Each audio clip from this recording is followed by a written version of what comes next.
देखिए पहला क्वेश्चन है, निम्नलिखित में किस राशि का मात्रक वोल्ट मीटर होता है? किस राशि का मात्रक वोल्ट मीटर होता है, ये आपसे पूछा गया है। ठीक है, चलिए तो अब कह रहा है, ऑप्शन है विद्युतीय फ्लक्स, विद्युतीय विभव, विद्युत धारिता, विद्युत क्षेत्र। तो फटाफट बताइए कि आंसर क्या होगा आपका। चलिए देखते हैं क्या आंसर होना चाहिए। तो देखिए अगर हम लोग विद्युत विभव की बात करें तो इसका हम लोग मात्रक जो जानते हैं वो वोल्ट होता है। विद्युत धारिता की बात करें तो इसका मात्रक हम लोग जानते हैं फैराडे होता है। ठीक है, या दूसरा मात्रक बात करें तो वोल्ट, सॉरी, कूलम्ब पर वोल्ट होता है, कूलम्ब पर वोल्ट होता है। ठीक है, दूसरा मात्रक क्या होता है, कूलम्ब पर वोल्ट होता है।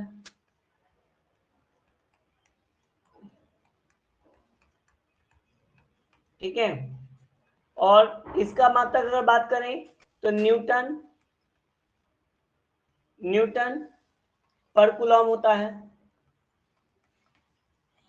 विद्युत फ्लक्स की अगर बात करें तो इसका मात्रक क्या होता है भाई,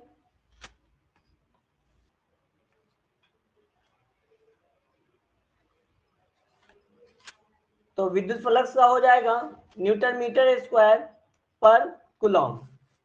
तो इस तरह से इन सब के मात्रक होते हैं, लेकिन पूछा गया है कि वोल्ट मीटर।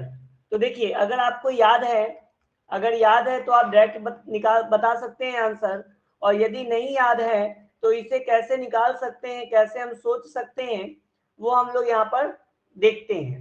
तो हम लोग के पास एक तरीका ये है कि हम सबका क्या कर लें, जो वोल्ट पर मीटर है इसका विमीय सूत्र निकाल लें, वोल्ट पर मीटर का क्या करें, विमीय सूत्र निकाल लें।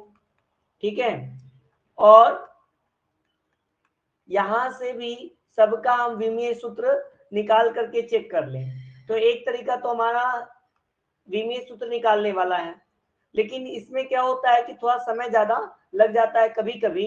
ठीक है, और कभी कभी जल्दी भी निकल जाता है। तो तरीका आपको पता चल गया। दूसरा तरीका क्या हो सकता है, तो दूसरा तरीका हो सकता है कि हम एक हीट एंड ट्रायल मेथड की क्या पॉसिबिलिटीज हैं। तो देखिए जैसे अगर हम बात करें सी की, तो ये कूलम्ब पर वोल्ट जो है ये कभी भी वोल्ट पर मीटर बन सकता है क्या, कभी नहीं बन सकता है। तो ये आंसर नहीं हो सकता है।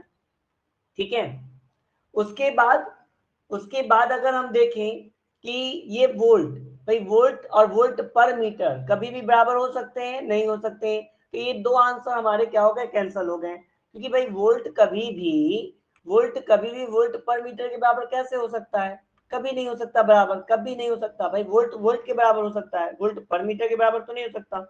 तो इस तरह से हमने दो आंसर को छांट लिया। तीसरा आंसर हम लोग का जो है विद्युतीय फ्लक्स है। तो यहां से हम इसको चेक कर सकते हैं और अब विद्युत क्षेत्र को चेक कर सकते हैं। तो देखिए ये है न्यूटन पर कूलम्ब, तो इसको हम लोग यहाँ से देख सकते हैं कि क्या विद्युत क्षेत्र का और कोई मात्रक हो सकता है। तो यदि याद करें तो हमको एक फॉर्मूला याद आएगा, E बराबर माइनस dV बटे dx, और इस फॉर्मूले में ये विभव को दिखाता है और नीचे वाला जो dx है वो दूरी को दिखाता है। और इस तरह से जो हमारा मात्रक यहाँ से बनेगा तो वो विभव के लिए वोल्ट हो सकता है और दूरी के लिए मीटर हो सकता है। तो इस तरह से ये हमारा क्या हो जाएगा, आंसर हो जाएगा कौन, विद्युत क्षेत्र इज द राइट आंसर।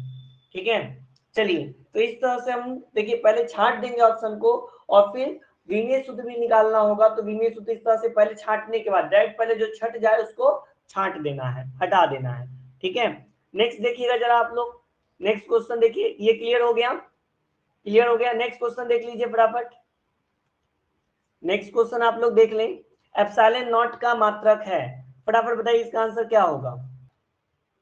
तो ये एक आसान सा प्रश्न है, हमने पिछली क्लास में बताया था कि एप्सिलॉन नॉट का मान होता है 8.85 इंटू 10 टू द पावर -12, ठीक है, कूलम्ब स्क्वायर पर न्यूटन मीटर स्क्वायर, और इसका दूसरा मात्रक होता है फैराडे पर मीटर, फैराडे पर मीटर। तो भाई फैराडे पर मीटर को हम ऐसे भी लिख सकते हैं, फैराडे मीटर इनवर्स।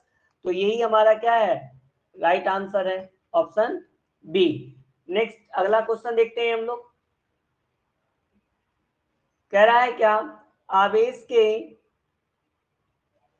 के पृष्ठ घनत्व का मात्रक होता है। तो फटाफट बताइए इसका आंसर क्या होगा। तो देखिए इस क्वेश्चन का आंसर क्या होगा। तो यहां से हम लोग पृष्ठ घनत्व का पहले फॉर्मूला लिख लेंगे, पृष्ठ घनत्व का, ताकि हम आसानी से बता सके। पृष्ठ घनत्व का फॉर्मूला होता है Q by A, Q by A. और यहां से क्या हो जाएगा, ये Q का जो है मात्रक क्या हो जाएगा, कूलम हो जाएगा। और ए के लिए जो है आपका मीटर स्क्वायर हो जाएगा। ठीक है, मीटर स्क्वायर, मीटर स्क्वायर। तो आपका भाई आंसर कौन सा हो जाएगा, ऑप्शन ए, कूलम पर मीटर स्क्वायर। अगर यही बात होती रेखीय घनत्व की, रेखीय घनत्व अगर पूछता, रेखीय घनत्व, रेखीय घनत्व को हम किससे सूचित करते हैं, लेमडा से। तो ये क्या हो जाता, ये क्या हो जाता, ये होता Q बट्टे एल, Q बट्टे एल यानी कि कूलम बट्टे मीटर। ठीक है, यानी कि इसको हम कह सकते थे कूलम पर मीटर। ठीक है, कूलम पर मीटर। ठीक है, तो उसके अच्छा ये पृष्ठ घनत्व को हम किससे दिखाते हैं, सिग्मा से। अगर वही होता क्या, आयतनिक घनत्व, आयतनिक घनत्व, इसकी अगर हम बात कर लें तो ये हमारा फॉर्मूला क्या होता है, ये होता है हमारा रो, इसका फॉर्मूला होता है Q बट्टे V। और यहां से क्या हो जाएगा, कूलम बट्टे मीटर का Q। तो ये हो, हम कह सकते हैं कूलम पर मीटर Q। तो तीनों देख लिया आपने, कोई भी पूछेगा आप आंसर दे सकते हो। ठीक है, कोई भी पूछेगा तो आप आंसर दे सकते हो। ठीक है, और इसका आंसर ए हो गया। नेक्स्ट क्वेश्चन देखिए फटाफट। ठीक है, चलिए, तो नेक्स्ट क्वेश्चन आपके सामने है। कह रहा है क्या कि दिए गए चित्र में यदि आवेश Q पर कुल प्रभावी बल शून्य है तो Q बट्टे Q का मान है। ठीक है, तो फटाफट इसको सॉल्व करके इसका आंसर बताइए। तो देखते हैं इस क्वेश्चन का आंसर क्या होगा, इसको पहले समझते हैं। कह रहा है कि दिए गए चित्र में यदि आवेश Q पर कुल प्रभावी लंबाई, कुल प्रभावी बल शून्य है तो Q बट्टे Q का मान होगा। तो देखिए प्रभावी बल बोल रहा है तो उसको हम क्या करेंगे, किसी एक बिंदु पर, यानी Q पर बोल रहा है ना, Q पर प्रभावी बल। तो यहाँ पर देखिए दो Q है, एक Q यहाँ पे है, एक Q यहाँ पे। तो कोई भी एक Q हम ले सकते हैं। तो इस वाले को हम ले लेते हैं, इसको नाम दे लेते हैं बिंदु A, इसको दे लेते हैं B, इधर दे लेते हैं C और इधर दे लेते हैं D। इस तरह से कर लेते हैं। तो यहां से अगर हम लोग देखेंगे, आवाज आ रही भाई, ध्यान दीजिए। तो यहां पर अब जो है क्या करेंगे, यहां पे हम लोग देखिए इस तरह से यहां पर हम लोग इस बिंदु को लेंगे तो देखेंगे इस बिंदु के कारण यहां पर जो बल लगेगा इसको हम नाम दे लेते हैं एफ सी ए, सी से ए की ओर है ना, एफ सी ए। इस बिंदु के कारण जो बल लगेगा बी बिंदु के कारण, तो वो किधर लगेगा, बल इधर लगेगा। इसको नाम दे लेते हैं एफ बी ए, एफ बी ए। और बिंदु डी के कारण जो बल लगेगा इस बिंदु पर वो इस तरफ लगेगा, क्योंकि देखिए सब अभी हमको प्लस में दिख रहा है, इसीलिए हम कुछ नहीं कर सकते, प्लस मान के ही चलेंगे और इसको प्रतिकर्षण का बल लगाएंगे। तो ये इस तरफ लगेगा और ये होगा एफ डी ए। ठीक है, तो कुल यहाँ पे देखने को मिल रहा है कि इस एक बिंदु पर कुल टोटल 3 बल लग रहे हैं। अब हमें क्या करना है, इन तीनों बलों का, यहाँ पर बोल रहा है प्रभावी बल शून्य है, मतलब यहाँ पर 3 बल लग रहे हैं लेकिन इसका प्रभाव क्या हो जा रहा है, शून्य हो जा रहा है। यानी कि हम कह सकते हैं कि नेट बल जो है वो नेट बल, ठीक है, एफ, वो क्या है, शून्य है। तो यहां से अब हम लोग सॉल्व करेंगे तो नेट बल पहले निकालेंगे। कैसे नेट बल निकलेगा, तो अब देखिए नेट बल निकालने के लिए हम लोग क्या कर सकते हैं, हम लोग जो है इस दो बलों का, इस दो बलों का जो है,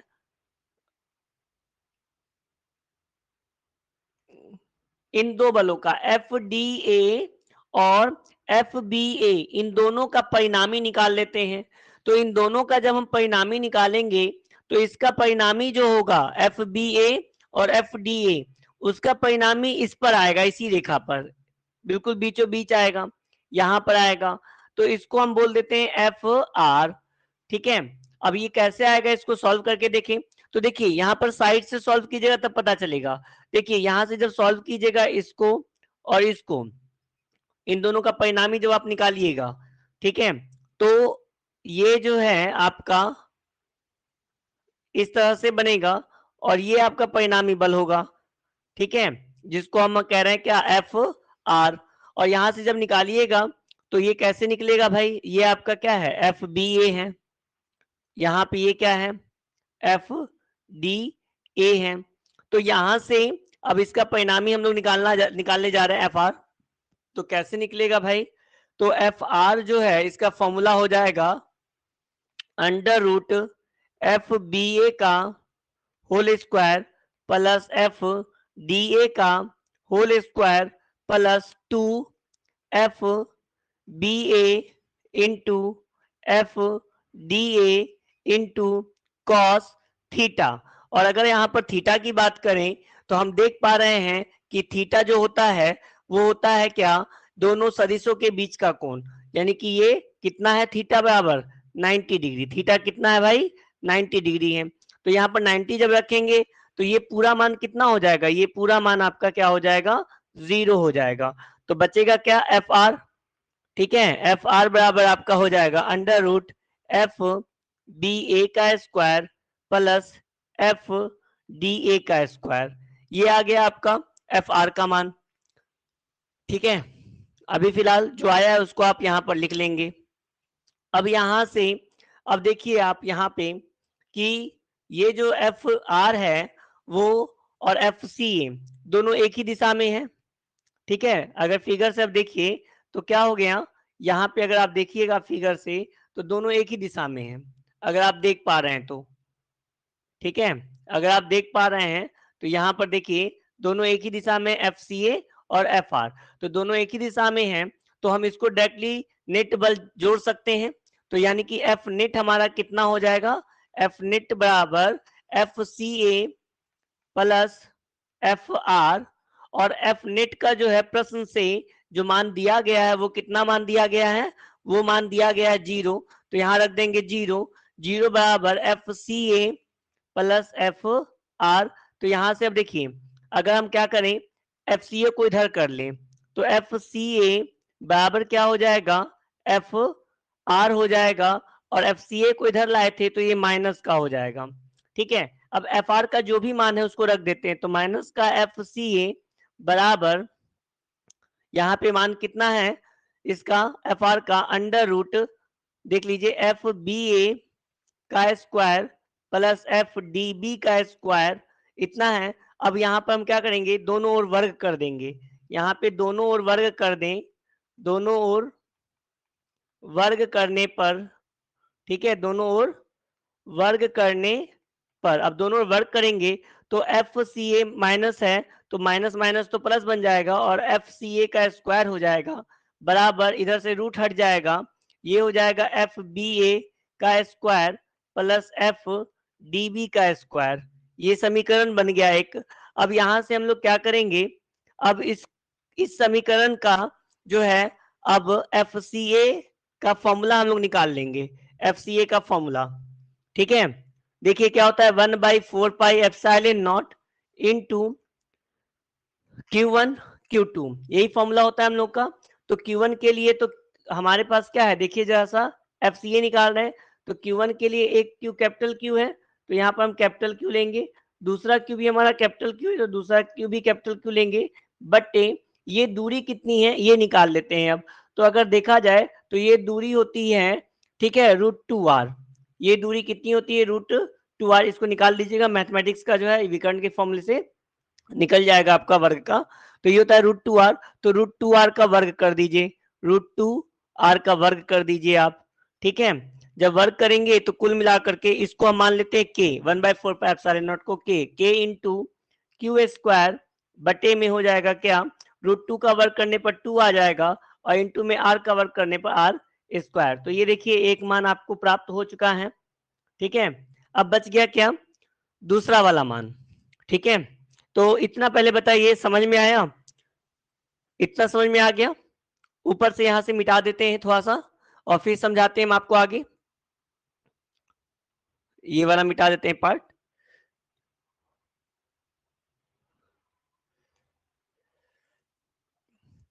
देखिए यहां पे हम लोग सबका जो है मान रख दिए, एफ बी ए का मान आ गया, एफ डी ए के बराबर है।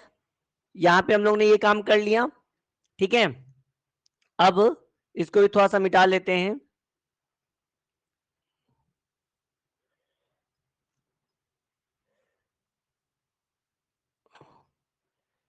एक मिनट, इतना मिटा लेते हैं खाली, ठीक है। चलिए तो देखिएगा जरा सा, कोई बात नहीं, क्वेश्चन थोड़ा सा लेंदी है, न्यूमेरिकल टाइप का है, ठीक है। ये एक्चुअली ऑब्जेक्टिव का पार्ट ही नहीं होना चाहिए था, ठीक है, क्योंकि टाइम टेकन वाला क्वेश्चन है ये। चलिए अब देखिए, अब यहाँ से क्या आएगा, यहाँ से क्यू स्क्वायर बटे 4 बचा, यहाँ पर क्या आ जाएगा 2 क्यू स्क्वायर बचेगा, और बटे में ये तो कट चुका है r की पावर 4, कुछ नहीं बचेगा। तो हमको चाहिए क्या, क्यू बटे क्यू, तो इस क्यू स्क्वायर को जो है इधर ले आते हैं, बटे में इधर चला आएगा। तो देखिए क्यू स्क्वायर बटे स्मॉल क्यू स्क्वायर बराबर, ये 4 जब इधर आएगा तो गुना में हो जाएगा, 4 दूनी 8, और इसको अब लिखना है तो क्यू बटे क्यू इधर आ जाएगा √8, और √8 को हम लिख सकते हैं 2√2, √8 को हम लिख सकते हैं क्या, 2√2, √8 को लिख सकते हैं 2√2, ठीक है। तो यही हमारा क्या होगा आंसर, देखिए 2√2 है आंसर, तो ऑप्शन बी हम लोग का जो है एक सही आंसर है। तो बात समझ में आई, यही आपका क्वेश्चन था, ठीक है। नेक्स्ट क्वेश्चन देखते हैं हम लोग, नेक्स्ट क्वेश्चन देखते हैं। कह रहा है जब किसी वस्तु को आवेशित किया जाता है, जब किसी वस्तु को आवेशित किया जाता है तो उसका द्रव्यमान, जल्दी से बताइए क्या होगा आंसर, जल्दी से बताइए, ये समय देने वाला प्रश्न नहीं है, इसका आंसर डी होगा, बढ़ या घट सकता है। क्योंकि देखिए यहां पर बोल रहा है आवेशित, तो जब हम बात करते हैं आवेशित की, तो आवेशित ये दो तरीके से हो सकता है, या तो धन आवेशित पॉजिटिव, या तो ऋण आवेशित निगेटिव। और जब ये धन आवेशित होता है तो द्रव्यमान घटता है, ठीक है, द्रव्यमान घटेगा, और ऋण आवेशित जब होगा तो द्रव्यमान क्या होगा, बढ़ेगा।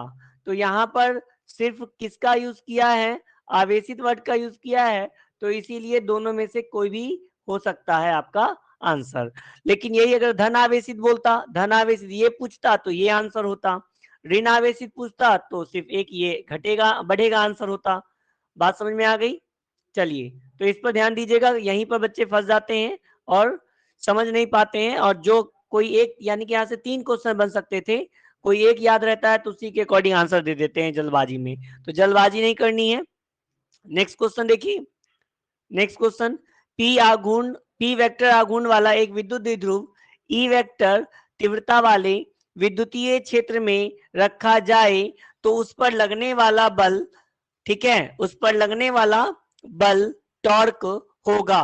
तो भाई टॉर्क का फॉर्मूला क्या होता है, टॉर्क का फॉर्मूला पूछ रहा है, ठीक है, सिंपल सा है क्वेश्चन। टॉर्क का फॉर्मूला यानी टाउ वेक्टर बराबर, आप लोग पढ़े होंगे P vector cross E vector, इसका फॉर्मूला होता है, या ये होता है पीई साइन थीटा, ठीक है। तो यहाँ पर आपका जो है क्या हो जाएगा, P vector cross E vector, यानी कि option A is the right answer, ठीक है। नेक्स्ट ध्यान दीजिएगा, अगला क्वेश्चन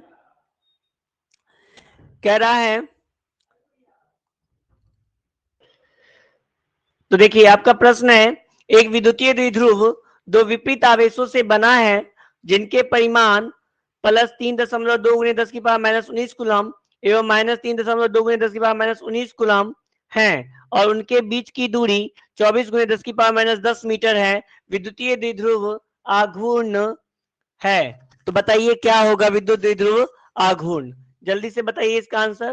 देखिए ये भी समय देने वाला प्रश्न नहीं है, बस फॉर्मूला पुटिंग है, आप फॉर्मूला रखेंगे आंसर आपका आ जाएगा, बस फॉर्मूला रखना है और आंसर पाना है। जल्दी से बताइए क्या होगा इसका आंसर।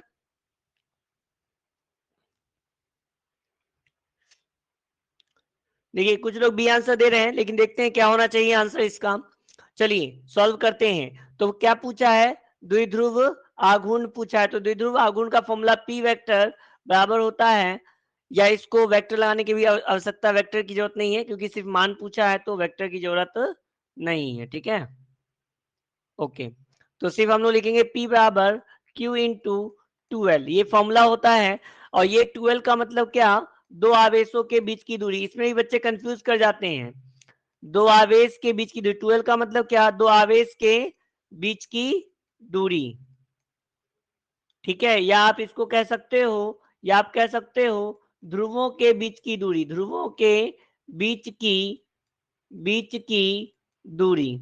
ठीक है, तो उसके हिसाब से अगर हम यहाँ पर देखें तो क्या हो जाएगा हमारा आंसर।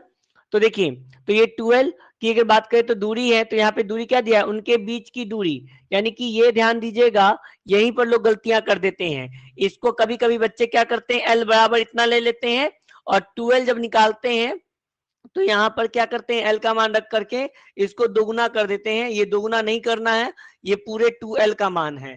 और Q का मान यानी कि दोनों में से कोई भी एक ले सकते हैं, और सिर्फ परिमाण लेना है, दिशा से कोई मतलब नहीं है, यानी कि प्लस माइनस से हमें कोई मतलब नहीं है। तो ये हो जाएगा 3.2 गुने 10 की पावर माइनस 19, फिर गुने 12 की जगह पर हम लेंगे 24 into 10 to the power minus 10 metre. ठीक है, मीटर को भी हटा दीजिए, सॉल्व कर दीजिए, यानी कि सीधे गुना कर देना है। जब गुना कीजिएगा तो पहले 10 की पावर वाला गुना कर लेते हैं, तो 10 की पावर माइनस 19 और माइनस 10, कुल मिला के 10 की पावर कितना आ गया, माइनस 29 आ गया। और फिर गुने, यहाँ पे 3.2 गुने 24 है, तो यहाँ पर निकाल लेते हैं 3.2 गुने 24। ठीक है, तो कितना आ जाएगा, 24 दूनी 48, 24 तिया 72, 8 4 2 6 7 और 2 अंक के बाद 0, यानी 1 अंक के बाद 0, 76.8। ठीक है, 76.8। यहाँ पे कुछ गड़बड़ी है, ये 2.4 होना चाहिए था भाई, 2.4। तो यहाँ कितना आएगा, ये 7.68 आएगा। ठीक है, 7.68 आएगा। तो यहाँ से आप देख लीजिए, यह आ जाएगा 2.4 होना चाहिए था। ठीक है, 7 आपका आएगा 68, प्रश्न में सही कर लीजिएगा, 2 दशमलव आएगा। ठीक है, 2.4। तो 7.68 गुने 10 की पावर माइनस 29, और इसका जो है आवेश का कूलम और दूरी का मीटर, तो कूलम मीटर इसका मात्रक हो जाएगा। तो 7.68 into 10⁻29 coulomb coulomb metre, option B is the right answer. Next question देखिए जरा सा, 8वां क्वेश्चन देखिए क्या है, कह रहा है एक आवेशी चालक की सतह के किसी बिंदु पर विद्युतीय क्षेत्र की तीव्रता क्या होती है भाई, जल्दी से बताइए। ये भी सोचने वाला नहीं, फट से आंसर देने वाला है, सतह के लंबवत, बिल्कुल सही जवाब। ठीक है, नेक्स्ट आगे बढ़ते हैं, सही है जवाब दिया आप लोगों ने। निर्वात में आकाश का प्राविद्युतांक होता है, ये भी हम बता चुके हैं, कल की क्लास में बताए थे, आज भी बताए हैं। एप्सिलॉन नॉट की बात कर रहा है। ठीक है, निर्वात में आकाश का प्राविद्युतांक जब बोले तो समझ जाइए एप्सिलॉन नॉट की बात हो रही है। और अब आप बता सकते हैं आंसर क्या होगा। तो 8.85 इंटू 10⁻⁻12, ठीक है, कूलम स्क्वायर पर न्यूटन मीटर स्क्वायर, कई बार बता चुके हैं। और दूसरा साथ में मात्रक बताएं फैराडे पर मीटर। तो यहाँ पर आपका आंसर हो जाएगा ऑप्शन सी। नेक्स्ट देख लीजिए, विद्युत द्विध्रुव आघूर्ण का एसआई मात्रक होता है, विद्युत द्विध्रुव आघूर्ण का एसआई मात्रक होता है। ठीक है, तो ये आपका क्या हो जाएगा, जल्दी से, इसमें भी आपको सोचना नहीं है, फट से आप आंसर दे सकते हैं। ठीक है, विद्युत द्विध्रुव आघूर्ण का एसआई मात्रक, तो द्विध्रुव आघूर्ण यानी P बराबर Q इंटू 12, ये फॉर्मूला होता है। तो इसके हिसाब से कूलम, और उसके हिसाब से क्या, मीटर। तो coulomb metre is the right answer. ठीक है, ऑप्शन बी। ठीक है,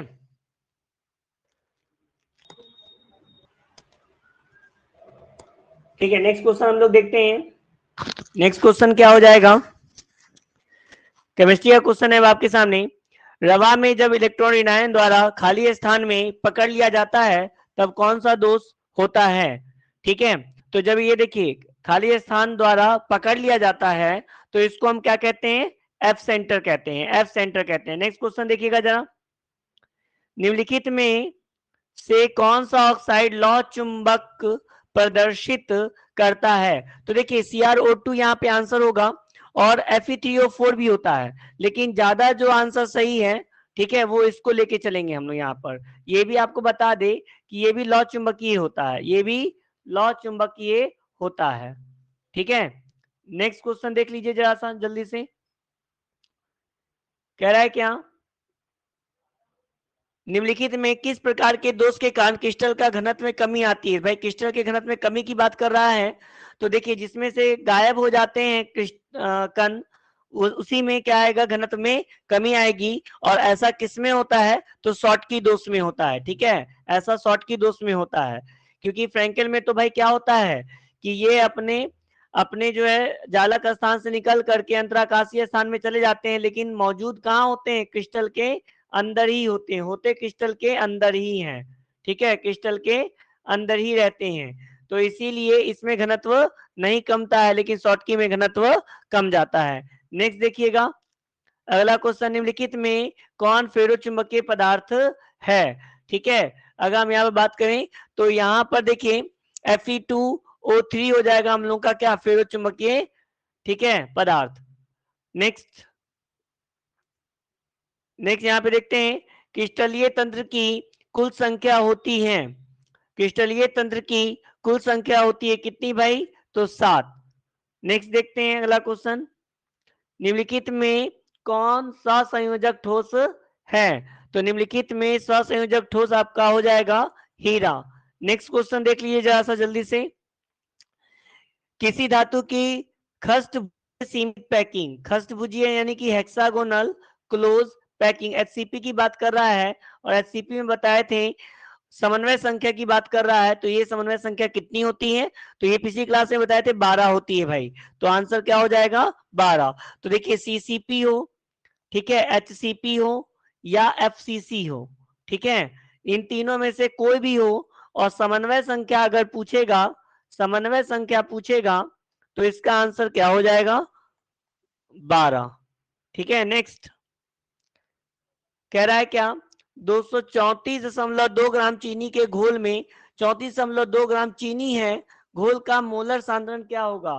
तो मोलर सांद्रण मतलब क्या, मोलरता पूछ रहा है। और मोलरता का फॉर्मूला होता है आपका, मोलरता बराबर मोलों की संख्या, मोलों की संख्या बटे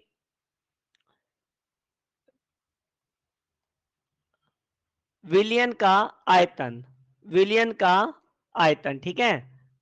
तो यहां से अब हम लोग निकाल लेंगे मोलों की संख्या और विलयन का आयतन, यहाँ पर दिया गया है कितना है, और इस तरह से हम लोग मोलरता ज्ञात कर सकते हैं। तो चलिए देखते हैं, मोलों की संख्या पहले निकालेंगे, तो मोलों की संख्या कितनी आ जाएगी, तो देखिए, तो मोलों की संख्या, तो मोलों की संख्या का फॉर्मूला होता है, मोलों की संख्या बराबर दिया गया द्रव्यमान, दिया गया द्रव्यमान बटे आणविक द्रव्यमान, ठीक है। तो दिया गया द्रव्यमान कितना है, 34.2 ग्राम है, और आणविक द्रव्यमान कितना हो जाएगा, तो यहाँ निकालेंगे चीनी का C12H22O11 होता है, और यहां से निकालेंगे तो 72, 22 और 16, 11, 176, ठीक है, प्लस 176 जोड़ दीजिए, सही निकाल रहे हैं ना भाई, देख लीजिएगा, 6, 2, 8, 2,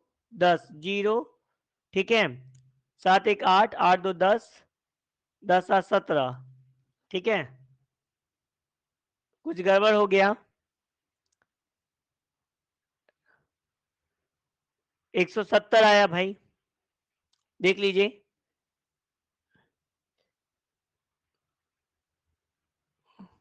ये तो सही है, 22 और 72, ठीक है, 170 आने दीजिए, 170 आया, यहां से सॉल्व करेंगे तो 17 दूनी 34 लगभग आ जाएगा, 2 दशमलव, ठीक है, एक मान लेते हैं, 2.1 के आसपास आएगा इसका मान, ठीक है। और यहां से सॉल्व करेंगे तो कितना आ जाएगा, कुछ गड़बड़ दिख रहा है,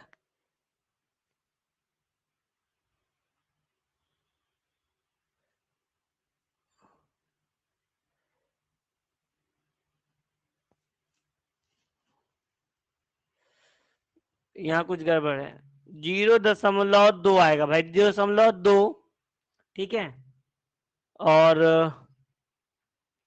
यहां से सॉल्व करेंगे तो 0.2 बट्टे में आ जाएगा 234.2, और इसको भाग दे देंगे 1000 से, तो यहाँ से 1000 ऊपर चला जाएगा, तो 0.2 गुने 1000, ठीक है। अब बट्टे में 234.2, और इससे क्या हो जाएगा, ये दशमलव हटाएंगे, ये 0 कटेगा, यानी कि 200 बट्टे 0.2 ज्यादा है, तो लगभग जो है एक बार में भी कटेगा नहीं, ठीक है। तो कितना बार में हो जाएगा, कुछ ऑप्शन में गड़बड़ लग रहा है।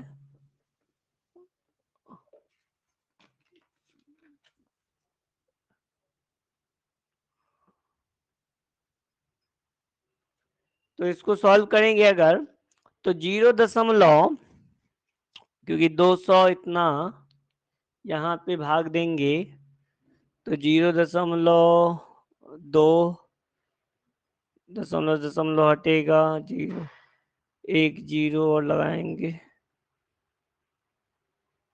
तो ठीक है, नहीं नहीं ठीक है, 2 1 कम 2, लगभग जो है ना ये ऑप्शन ए, देखिए दिए गए ऑप्शन के अनुसार ऑप्शन ए आएगा, ठीक है, दिए गए ऑप्शन के अनुसार ऑप्शन ए आएगा, ठीक है। इसको पूरा सॉल्व करके देखिएगा आप लोग, फिर इसको देख लेंगे हम लोग नेक्स्ट क्लास में। देखिए नेक्स्ट जो है, कौन ताप द्वारा प्रभावित नहीं होता है, तो देखिए यहाँ पे ताप द्वारा कौन प्रभावित नहीं होता है, तो मोललता ताप द्वारा प्रभावित नहीं होता है। नेक्स्ट क्वेश्चन देख लीजिए, केन शुगर, केन शुगर के 5% एक घोल के आइसोटोनिक है, एक्स का अनुभार कितना होगा, तो भाई इसका आंसर जो है आपका हो जाएगा लगभग, ये भी सॉल्व करने वाला है, इसको सॉल्व करेंगे तो देखिए आइसोटोनिक विलयन वाले की बात कर रहा है, इसका आंसर आपका 171.2, देख लीजिएगा जरा सा सॉल्व करके, 171.2 आएगा। नेक्स्ट देख लीजिए जरा सा, ठीक है। निम्न में कौन द्विगुणित संरचना है, तो द्विगुणित संरचना की बात कर रहा है, तो युग्मनज, युग्मनज जो है वो द्विगुणित होते हैं, ठीक है, बाकी द्विगुणित नहीं होते हैं, ठीक है। नेक्स्ट, निम्न में से किसमें जल परागन होता है, तो भाई निम्न में से किसमें जल परागन होता है, तो ये ध्यान रखिएगा कि कमल में जल परागन होता है। नेक्स्ट क्वेश्चन देख लीजिए, निम्नलिखित में कौन जंतु उभयलिंगी नहीं है, कौन जंतु उभयलिंगी नहीं है, ठीक है।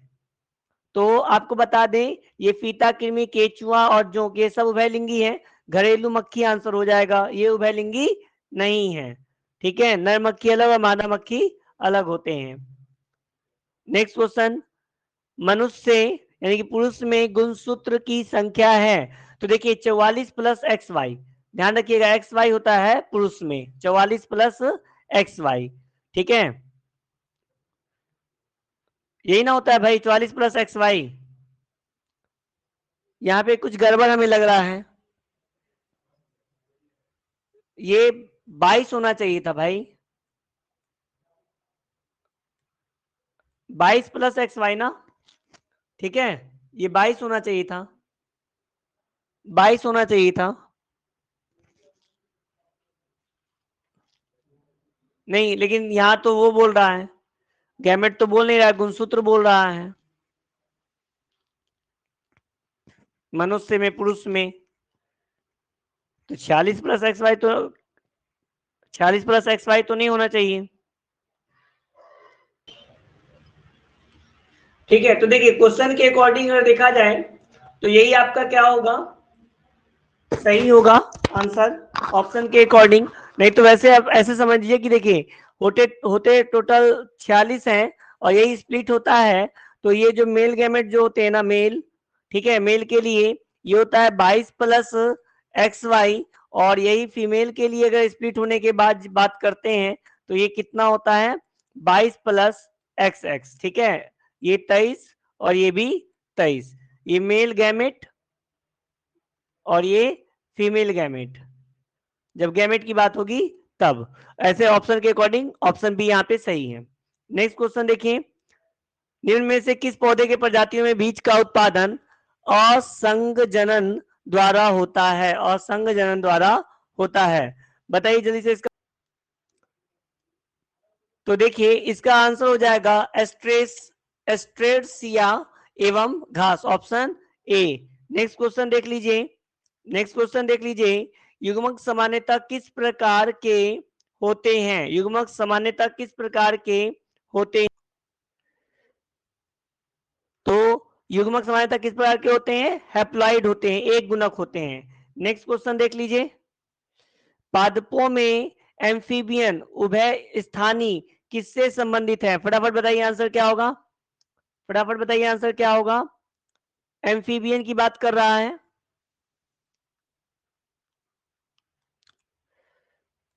तो इसका आंसर क्या हो जाएगा? ब्रायोफाइट्स। ठीक है, ध्यान रखिएगा, इसका आंसर हो जाएगा ब्रायोफाइट्स। नेक्स्ट क्वेश्चन है, अदरक में कायिक प्रवर्धन किसके द्वारा होता है? ठीक है, किसके द्वारा होता है भाई? अदरक में कायिक, तो इस प्रश्न का आंसर हो जाएगा बल्ब द्वारा। ठीक है, नेक्स्ट क्वेश्चन देख लीजिए, नेक्स्ट क्वेश्चन, निम्नांकित में किसमें पादप काय अगुणित होता है? पादप काय अगुणित होता है। ठीक है, पादप काय अगुणित होता है। भाई ये ऑप्शन रिपीट हो गया है, गड़बड़ है इसमें कुछ, लेकिन इसका आंसर जो होगा वो ब्रायोफाइट्स होगा, ब्रायोफाइट्स। ठीक है, नेक्स्ट देख लीजिए, नेक्स्ट क्वेश्चन है, भ्रूणपोष वाले बीजों को क्या कहा जाता है? भ्रूणपोष वाले बीजों को क्या कहा जाता है? तो इसका आंसर होगा एंडोस्पर्मिक, एंडोस्पर्मिक। तो आज के लिए इतना, आपके ये 30 क्वेश्चन कंप्लीट हुए, फिर मिलते हैं अगली क्लास में। धन्यवाद।